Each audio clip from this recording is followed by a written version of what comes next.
In Palestine, the number of people killed by the Israeli occupation forces since October 7, 2023, has risen to more than 36,000, with at least 81,000 injured.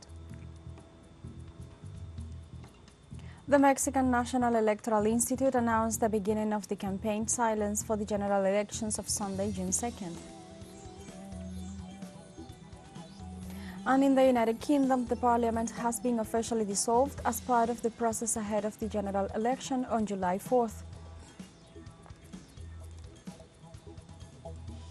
Hello and welcome to From the South. I'm Alejandra Garcia from teleSUR Studios in Havana, Cuba. We begin with the news.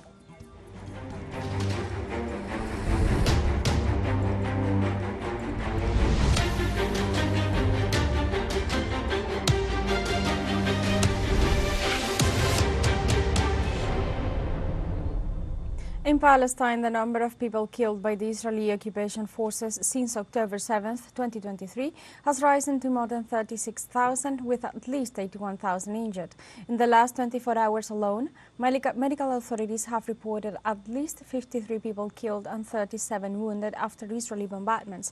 The health representatives added that rescue teams are unable to reach the victims trapped under the rubble due to the constant attacks. In the current scenario where the hospital system of the Gaza Strip has been destroyed, the total number of wounded people rised to 81,420, with 36,171 Palestinians massacred since the October 7th onslaught, more than 75% of which are women and children. Regardless of the increase in death toll, the Israeli armed forces continue their offensive, bombing the Nusayrat refugee camp in the center of the Gaza Strip, an attack that left 4 civilians dead and 15 wounded.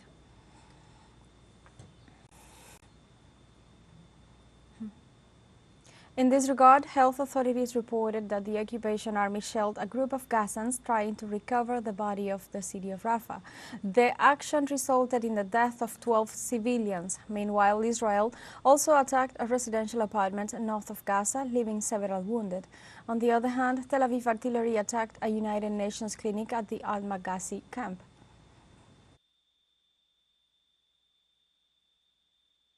In Palestine, newborns were evacuated from the Emirates hospital in central Rafah following the Israeli army's invasion of the area. The Palestinian Health Ministry reported that the Israeli regime now controls most of Rafah after several weeks of military siege. Medical staff at Emirati Hospital added that during the occupation's aggression, several pieces of medical equipment were destroyed. Israeli troops are threatening the lives of dozens of children in intensive care, as well as newborns who require specialized care.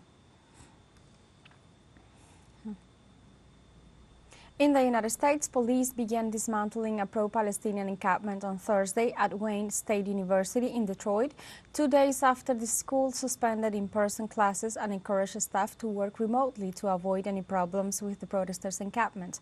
Television footage showed campus police and Detroit police officers in riot gear tearing down fencing before they removed the protesters and started breaking down tents erected last week near Wayne State's undergraduate library.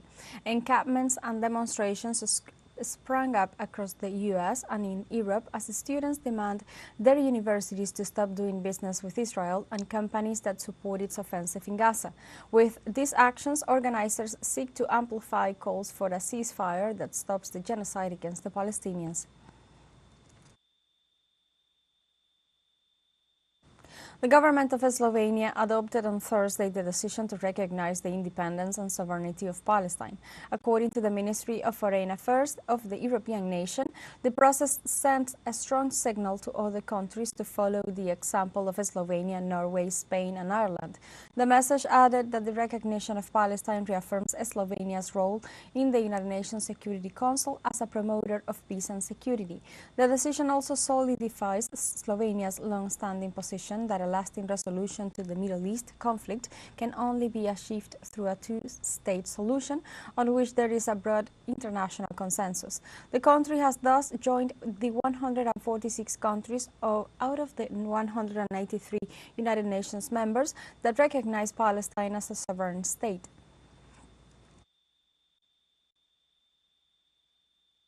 Si je vlada Today, the government made a decision to recognize Palestine as an independent and sovereign state within the borders as defined by the United Nations resolution, within the borders of 1967, or within the borders that will be agreed upon by the parties involved in a future peace agreement. This decision has one message, a message to both sides that we want a cessation of hostilities as soon as possible and that we want the release of the hostage as soon as possible. This message of recognition is not directed at anyone, not even the state of Israel. This is a message of peace. We believe that the moment has come today when we all, the whole world, must act in one direction, the direction that brings lasting peace in the Middle East, that is, in the direction of two states. I expect that in the coming months, the right of the Palestinian people to self-determination will be recognized not only by Western countries. I expect the Arab countries to recognize this same right to Israel, recognition of both, recognition of Palestine on the one hand, recognition of Israel on the other. Chinese President Xi Jinping called on Arab leaders and diplomats to speak together as one united voice regarding Gaza and urged them to hold a peace conference to solve the conflict between Israel and Palestine. The leaders and representatives are in Beijing attending the China-Arab States Cooperation Forum, which aims at strengthening ties between the Asian nation and the Middle East. Previously, during a meeting with Egyptian President Abdel Fattah al-Sisi, Xi Jinping expressed his deep sorrow for the extremely serious situation in Gaza. In this regard, on Thursday, the Chinese head of state reaffirmed that the war must not continue indefinitely and stated that China will stand up for justice and work with the Arab states towards a solution to the question of Palestine that is comprehensive, just and sustainable. In Iran, the process of nomination of candidates for early presidential elections began on Thursday following the death of Ebrahim Raisi in a helicopter crash. Speaking to reporters, Iranian Interior Minister Ahmad Vahidi once again expressed his condolences after the tragic accident of President Raisi and his entourage and said that although it was a great loss, the crisis was overcome smoothly and there are no interruptions in the country's affairs. The Iranian incumbent ordered last week governors of provinces and cities across the country to establish electoral executive committees in their regions within 3 days. The deadline for candidate registration will be extended to June 3rd.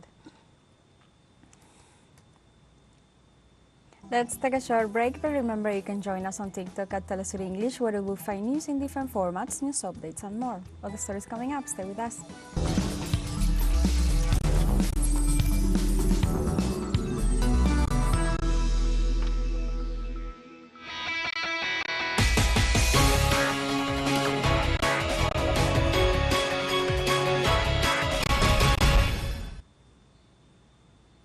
Welcome back. The Mexican National Electoral Institute announced the beginning of the campaign silence for the general elections of this Sunday, June 2nd, 2024. The counselor of the Electoral Institute, Amalia Pulido Gomez, informed that as of this Thursday, political meetings will be prohibited to allow citizens to decide. Close to 98 million Mexicans were summoned to the polls to choose more than 20,000 federal positions for the period 2024-2030. The Electoral Council detailed that the polling centers will open at 8 a.m. local time and will close at 6 p.m. local time, and assured that they will have the distribution of police authorities to guarantee the security of the population. On Thursday in South Africa, with about 25% of the ballots counted from the general election districts, the African National Congress, known as the ANC, is leading with approximately 43% of the votes. During the initial phase of the counting of the votes, the ANC, which is the most relevant political force in the country, is confirmed with an advantage. Meanwhile, in distant second place is the Conservative Democratic Alliance, which has won 25% of the votes, regardless of having dominated the results in the southern province of Western Cape. On the other hand, as predictions expected, in third place is the Economic Freedom Fighters Party with only 8.7% of the preliminary results. In this sense, and on the verge of the official results, citizens are reacting to what could be the country's political map. What to expect from the elections is that ANC maintain national power, and I feel that DA will maintain provincial power here in the Western Cape. Expectations, what can you say with South African politics? It's all the same. I think, I don't think much will change. In terms of improvement, I don't think much will change. I just think politicians are all there for themselves, basically. I don't think anything much will change. On Wednesday, local media in Haiti informed that a few days before the arrival of a multinational force, armed groups challenged the newly created National Security Council. In this way, it reported the assassination of a school principal in the capital Port-au-Prince, while denouncing that criminal groups have burned several schools and academic institutions, raising fears of another escalation of attacks on educational centers. In this context, local authorities also exposed that around a dozen people have been kidnapped, with perpetrators demanding $500,000 for their release. The coalition of criminal groups is making it clear with these actions that they will confront any initiative by the multinational security force that does not include them. On Wednesday, in Argentina, the Senate reached a decision on Javier Milei's flagship project, also known as Law of Bases. After intense negotiations, Milei's administration managed to obtain the necessary signatures to advance his proposal in the Senate. The decision comes after persuasion efforts were made, during which key senators met with the president's cabinet negotiators. On the other hand, local media reported that the Law of Bases that has already been approved in the lower chamber could be dealt with in the upper house on June 12th. The government has faced an uphill battle to pass a bill that has received heavy criticisms from the opposition, as well as demonstrations along the country.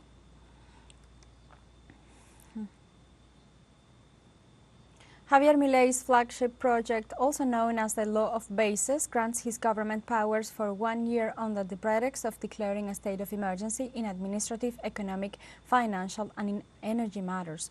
In this sense, it has been rejected by politicians, social movements, and human rights defenders.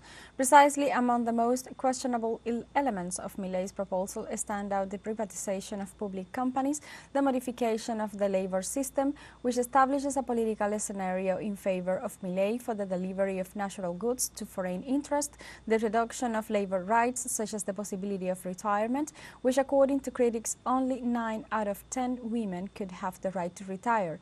In this sense, many agree that Milei's Law of Bases has a neocolonial approach. We have a final short break coming up, but before we invite you to join our WhatsApp community for our English-speaking audience, you can scan the QR code on screen to join directly and share the link to reach more people. Constant news coverage of Latin America and the Caribbean, as well as the rest of the world. Stay connected and informed with teleSUR. Final short break. Don't go away.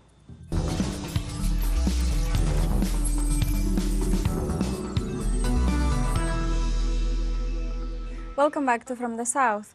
In the United Kingdom, Parliament was dissolved in anticipation of the July 4th elections. The British Parliament ceased functions in the early morning of Thursday, May 30th. This dissolution signals the conclusion of all parliamentary activities in both the House of Commons and the House of Lords. These events are part of the established process for elections that, according to the country's laws, must be held at least every 5 years, while the timing is up to the choice of the Prime Minister. Let's clarify that Parliament and government are two separate institutions. The government does not resign when Parliament is dissolved, and government ministers remain in charge of their departments. It is worth to mention that according to politics analysts, the elections are poised to potentially bring Labour to power after 14 years of Conservative rule, a period that has left the country in the midst of one of its worst economic and social crises. After almost a decade and a half of Tory governments, from David Cameron to Rishi Sunak, today the United Kingdom has 4.3 million children in poverty, 2.5 million people who have had to resort to food banks, and 7.5 million who are currently on the waiting list for public health operations. But what's behind Premier Rishi Sunak's decision? Sunak's call to set the election for July 4th rather than later in the year, while widely anticipated, is seen as an effort to regain momentum as his party faces a decline in opinion polls. To add some context, let us recall that under the Conservative Prime Minister's government, the United Kingdom reached an agreement with Rwanda in April of 2022 to send back the migrants who have arrived undocumented from the African country. The policy generated big discomfort in a population with a high percentage of legal migrants. As well, Sunak might not want to be in power when the surrender of Ukraine is signed, a conflict that he has financed in every way. Furthermore, the current Prime Minister has not only protected Israel, but has also been accomplice in supplying weapons to perpetrate the Zionist regime's ongoing genocide of the Palestinian people. On Thursday, Spanish Parliament gave the green light to a bill that would amnesty hundreds of Catalan secessionists involved in the failed secession attempt 7 years ago. This way, the bill, passed by a 177 to 172 vote, will see the courts annul the judicial records of hundreds of officials and activists implicated in crimes related to Catalonia's secessionist drive since 2011, paving the way for the return of the movement's leaders in exile, Carles Puigdemont, precisely Catalan pro-independence leaders who had won the 2015 regional elections in Catalonia, held a referendum in 2017 that was declared illegal by the Constitutional Court. The law must also be applied by courts on a case-by-case basis, with individual judges deciding whether the amnesty applies.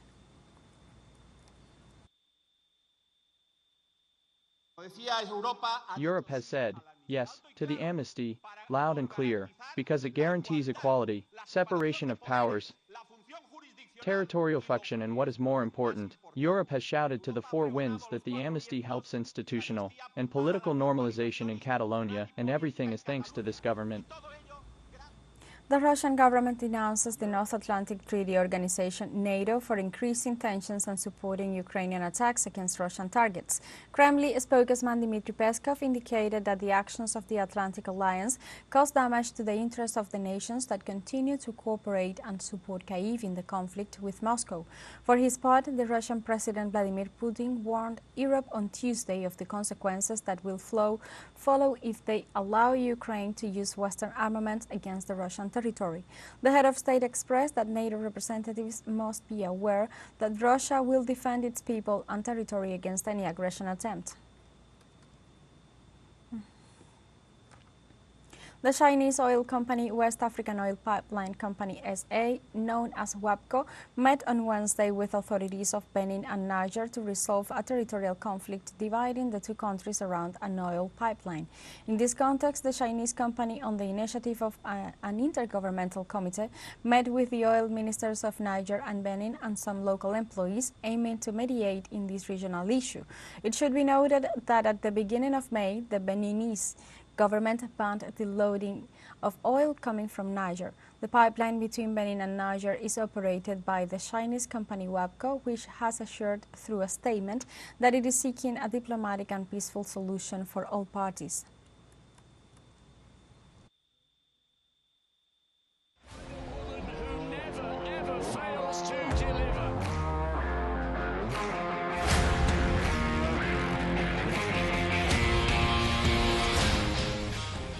On Thursday, the Consular Department of the Ministry of Foreign Affairs of Russia indicated that the presence of Russian citizens at the Olympic Games in Paris 2024 could lead to acts of violence against its citizens. The head of the Consular Department of the Russian Foreign Ministry, Alexei Klimov, stated that there is a high probability of provocation against Russians due to the unfriendly attitude of the authorities of France and Western media. In this connection, he also noted that these factors should be taken into account when deciding to travel to the country hosting the Olympic Games, as they have a negative impact on the general atmosphere towards Russia. In addition, Klimov recalled that in connection with the Paris 2024 Olympic Games, some French representatives have repeatedly declared a ban on the demonstration of Russian symbols, such as the flag or the national anthem. On the other hand, Mikhail Degtyaryov, Russian Minister of Sport denounced the banning of Russian athletes by the International Olympic Committee as discriminatory. According to the minister, Russia will conduct a dialogue with international organizations and will also raise this issue at the International Economic Forum in St. Petersburg, which will be held from June 5th to 8th. 2024. Precisely, the International Olympic Committee will allow Russian athletes to participate in the Paris 2024 Olympic Games only if they meet certain criteria. The measure stipulates that athletes with neutral status must refrain from any activity related to their national symbols.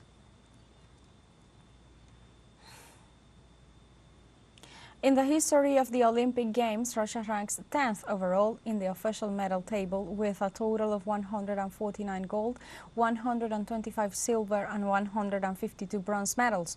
Among the disciplines that have dominated the delegations with more golden medals are athletics, 20 units, gymnastics, 22 and wrestling, 31. Among the athletes who have brought the most glory to their nation and the world, we can highlight the figure of gymnast Larisa Latinina, who has the largest collection of Olympic medals in the history of sports with 9 gold, 5 silver and 4 bronze medals.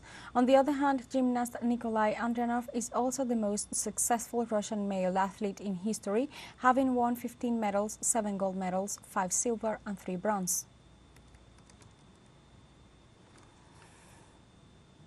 We have come to the end of this news brief, but you can find these and many other stories on our website at telesurenglish.net and join us on social media, Facebook, X, Instagram, Telegram and TikTok. For Telesur English, I'm Alejandra Garcia. Thank you for watching.